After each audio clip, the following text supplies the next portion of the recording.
Saat ini Amerika Serikat menjadi negara yang warganya paling banyak terpapar COVID-19, sehingga Amerika Serikat menerapkan lockdown untuk menangani pandemi COVID-19. Dan pusat penyebaran COVID-19 ada di kota New York dengan 53.455 kasus, di mana 883 orang meninggal dunia. Dan untuk mengetahui kondisi terkini di negeri Paman Sam, kita sudah terhubung melalui Skype dengan WNI yang juga Director of Jamaica Muslim Center, Syamsi Ali, yang saat ini berada di kota New York. Selamat malam waktu Indonesia, Pak Samsi. Ya, selamat malam. Assalamualaikum warahmatullahi wabarakatuh. Ya, dengan diterapkannya lockdown di Amerika Serikat secara umum, bagaimana situasi di sana saat ini? Ya, memang sejak minggu kemarin, larangan untuk keluar rumah kecuali untuk sebuah urusan yang sangat penting sudah diperlakukan sebenarnya. Tapi baru 2 hari yang lalu ini memang diperlakukan lockdown. Dalam artian memang pelarangan ketat ya untuk keluar dari rumah, kecuali untuk kebutuhan primer yang sangat mendasar, misalnya beli makanan dan lain sebagainya. Hingga pagi ini sudah ada sekitar 2.200-an di Amerika Serikat secara keseluruhan meninggal dunia, hampir 800 di kota New York. Dan rumah sakit sangat padat, bahkan agak kewalahan menangani pasien. Sehingga Javits Center, salah satu tempat pameran terbesar di kota New York, sekarang ini menjadi rumah sakit darurat. Bahkan kemarin Presiden Trump juga mengirim satu kapal laut untuk dijadikan rumah sakit sementara.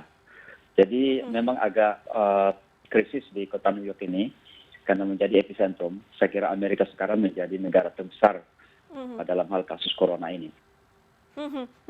Apa yang Anda lihat dari proses evaluasi atau pengetesan yang dilakukan oleh pemerintah Amerika Serikat sehingga bisa mendapatkan angka yang begitu banyak? Ya, saya kira ada 2 hal. Yang pertama, itu menunjukkan bahwa ada kepedulian dari masyarakat untuk segera melakukan tes, sehingga banyak yang ketahuan. So, saya khawatir juga di beberapa negara hanya karena ketidakpedulian sehingga tidak ketahuan. Karena penyebaran penyakit ini memang seringkali tidak terasa. Orang yang seperti sehat tapi ternyata kena. Jadi itu menunjukkan bahwa di Amerika ada keterbukaan, masyarakat ingin dites, dan tentunya juga kesiapan pengetesan itu ada.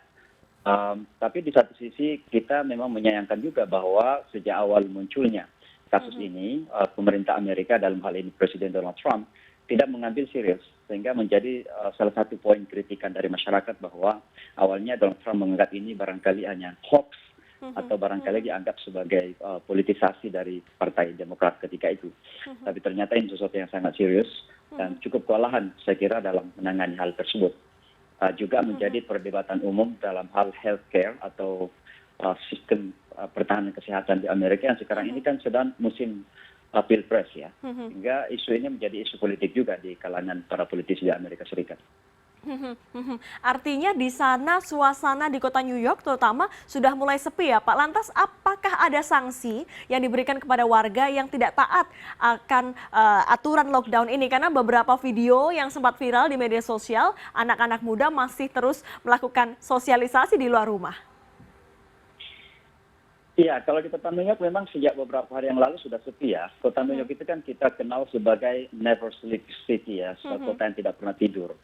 Tapi sekarang ini begitu sangat sepi, kalau kita ke Times Square misalnya, sangat jarang ada orang yang berjalan. Barangkali anak-anak muda yang pernah ada di video-video itu bukan di kota New York, tapi ada di Florida ya. Kalau di kota New York memang alhamdulillah sebagian besar penduduknya cukup taat. Mengenai sanksi, saya belum dengar sanksi apa yang akan dikenakan bagi mereka yang keluar rumah jika tidak membutuhkan sesuatu yang mendesak. Tapi yang pasti saya kira masyarakat tahu betul akan the magnitude, akan bahaya sekali daripada penyakit yang bersebaran ini, dan karenanya mereka cukup taat dan tinggal di rumah masing-masing. Saya melihat bahwa beberapa teman-teman yang biasanya selama ini susah untuk tinggal di rumah ternyata juga bisa tinggal di rumah, termasuk saya sendiri, karena memang kita tahu betul bahaya daripada penyebaran penyakit ini. Lantas bagaimana dengan kondisi rumah-rumah ibadah termasuk masjid di sana? Apakah kemudian jamaah menjalankan anjuran untuk tidak ke masjid untuk melakukan ibadah?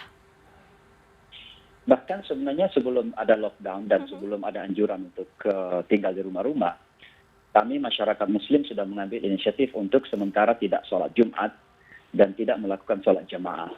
Karena kita sadar betul bahwa penyebaran penyakit ini umumnya dan yang tercepat adalah ketika terjadi human interaction, sentuhan antara manusia. Dan oleh karenanya sementara masjid-masjid kita tutup, sholat Jumat kita tiadakan, sholat jamaah juga kita tiadakan, demikian juga pengajian-pengajian yang melibatkan banyak orang juga kita tiadakan.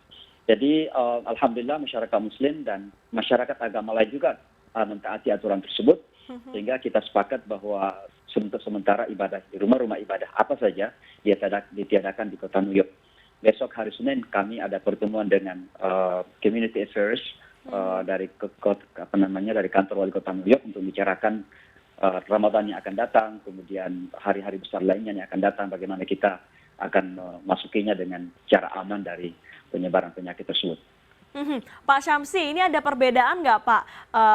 Perbedaan dari tenaga kesehatan yang melayani warga negara Amerika dengan warga negara dari luar negeri, misalnya dari Indonesia misalnya. Apakah ada kedodoran ketika melakukan melakukan penanganan terhadap para warga negara dari negara lain?